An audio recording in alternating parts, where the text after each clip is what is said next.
ಭಕ್ತನಾದಂತಹ ಮಾರ್ಕಾಂಡೇಯನಿಗೋಸ್ಕರವಾಗಿ ಕಾಲ ಮೃತ್ಯುವನ್ನು ದಾರಿಯಲ್ಲಿ ಒದಗಿಸಿ ಕಾಲಾಂತಕ ಮೃತ್ಯುಂಜಯ ಎನ್ನುವಂತ ನೆಗಳತಿಗೆ ಪಾತ್ರನಾದವನು ಪರಶಿವನಿದ್ದಾನೆ. ಅಂತ ಪರಶಿವನ ಕೂಡ ನಿನ್ನ ವಿರೋಧವೇ ನಿನಗೆ ಯಾರಿದ್ದಾರೆ? ದೇವತೆಗಳ ಸಹಾಯ ಉಂಟು.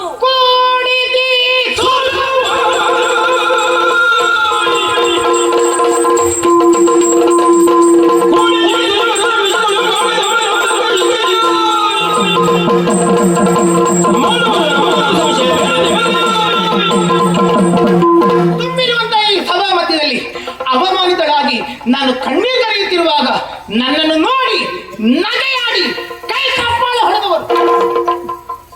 ಓಹೋ, ನೀವು ದೇವತೆಗಳೇ, ನೀವು ಸುಮನಸರೇ.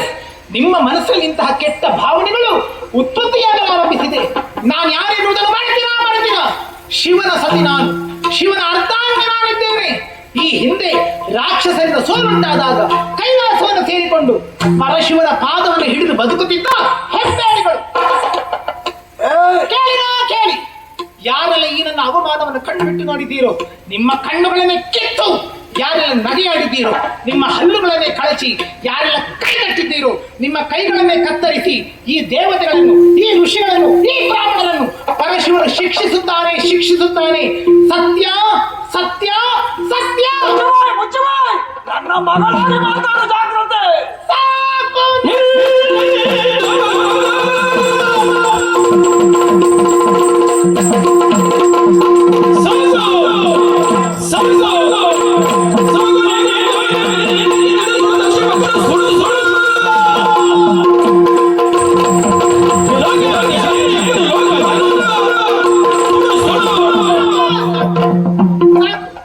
ಈ ಯಜ್ಞವೇ ಸಾಕು, ಈ ಸಂಬಂಧವೇ ಸಾಕು, ಈ ಸಂಸಾರವೇ ಸಾಕು, ಈ ಅವಮಾನವೇ ಸಾಕು, ಈ ಜೀವನ, ಈ ಪ್ರಪಂಚ ಸಾಕು.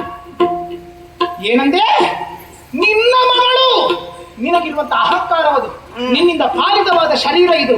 ದಕ್ಷಿಣ ದಾಕ್ಷಾಯಿಣಿಯು ಇನ್ನು ಮುಂದೆ ಯಾರೇ ಇರಲಿ ಪ್ರಪಂಚದಲ್ಲಿ ದಕ್ಷ ದಾಕ್ಷಾಯಿಣಿ ಎನ್ನುವಂತ ಹೆಸರನ್ನು ಆಡದಿರಲಿ.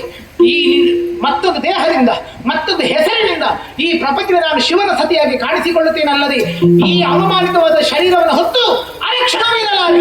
ಅದು ನಿನ್ನ ಮುಂದೆ ಕಾಣಿಸುತ್ತಿರುವ ಈ ಹೆಜ್ಜೆ ಕುಂಡಕ್ಕೆ ಈ ನಮ್ಮ ಶರೀರವನ್ನು ಅವಳ ದೇವರ ಸುಟ್ಟ ಜಾಗ್ರತೆ. ಯಾರಿಗೆ ಬೇಕು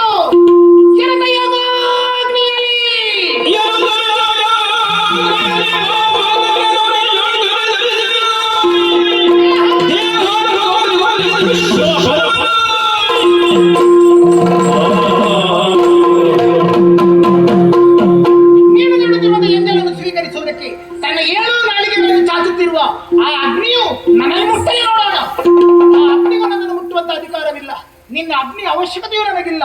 ಪರಶಿವನನ್ನು ಅನವರತ ನಾನು ಸೇವಿಸಿದ ಪರಿಣಾಮವಾಗಿ ನನ್ನಲ್ಲಿ ಸುತ್ತವಾಗಿದೆ ಯೋಗಾಗ್ನಿ ಎನ್ನುವಂಥದ್ದು.